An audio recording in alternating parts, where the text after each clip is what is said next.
سبحان الله. يا الله. الله أكبر.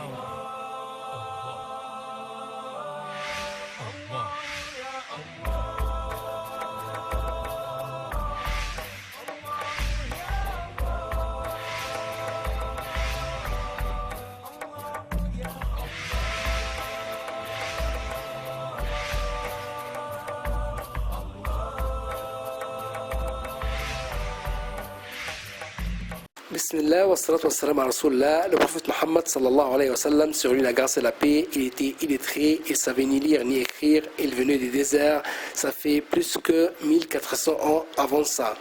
Et aujourd'hui, notre frère suisse converti à l'islam, il va nous parler, Inch'Allah, de un des miracles scientifiques qui sont découverts dans le Coran. Au nom de Dieu, le tout clément, le tout miséricordieux, laissez la moisson en épi. Il est dit dans le Saint-Coran, « Ô toi, Youssef, Joseph, le véridique, éclaire-nous au sujet de 7 vaches grasses que mangent 7 autres très maigres, et 7 épis verts et autant d'autres, secs, afin que je retourne aux gens et qu'ils sachent l'interprétation exacte du rêve. » Alors Joseph dit, « Vous sèmerez pendant 7 années consécutives.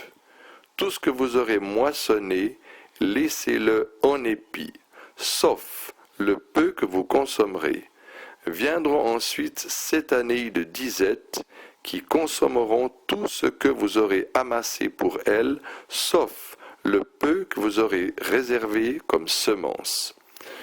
Puis viendra après cela une année où les gens seront secourus par la pluie et iront au pressoir. » Sourate Youssef, versets 46 à 49. La vérité scientifique. Stocker les grains en épis est un système fondamental de préservation de la production dans des environnements très hostiles. Ces directives englobent l'agriculture, les techniques de stockage et de préservation de la production, autrement les techniques de gestion de la production. Le docteur Abdelmajid Belabid et ses collègues de l'université de Rabat au Maroc ont fait une étude expérimentale sur des grains de blé conservés en épis. Ces grains restèrent intacts durant 2 ans, contrairement aux grains battus. Les résultats préliminaires montrèrent que 100% des grains en épis étaient restés en bon état, sans oublier que le lieu de stockage était un lieu ordinaire qui ne jouissait d'aucune condition climatique spéciale. Dans ce cadre, il apparut que les grains en épis perdirent une grande quantité d'eau et devinrent secs avec le temps, et ce, contrairement aux grains battus.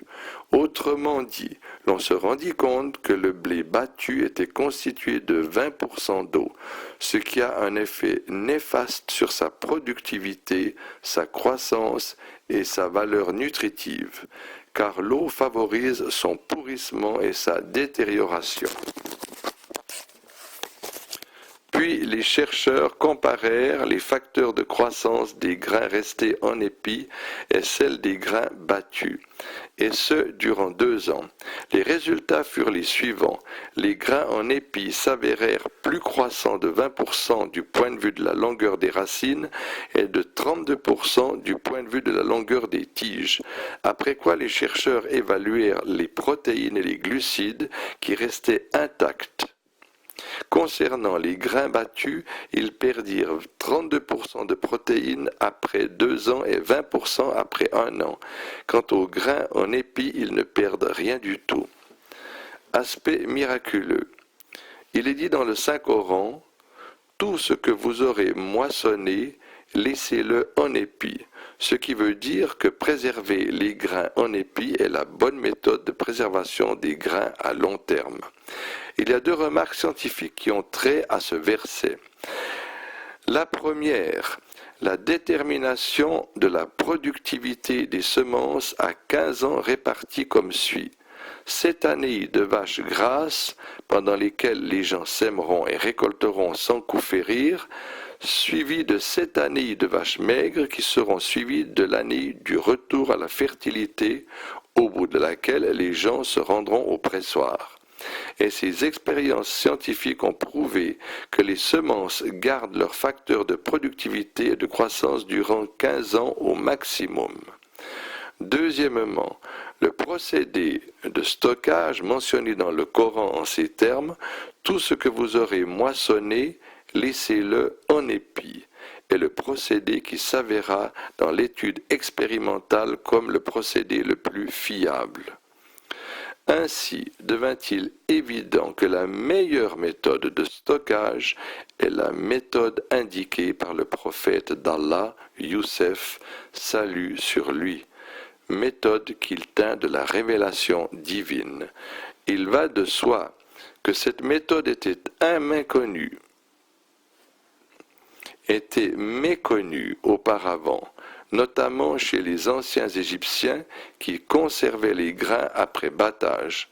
Mentionner ainsi la bonne méthode est l'un des aspects miraculeux de ce verset coranique qui prouve encore une fois de plus la précision et la justesse des informations contenues dans le Coran et partant la vérité irrévocable que le Coran est une révélation d'Allah.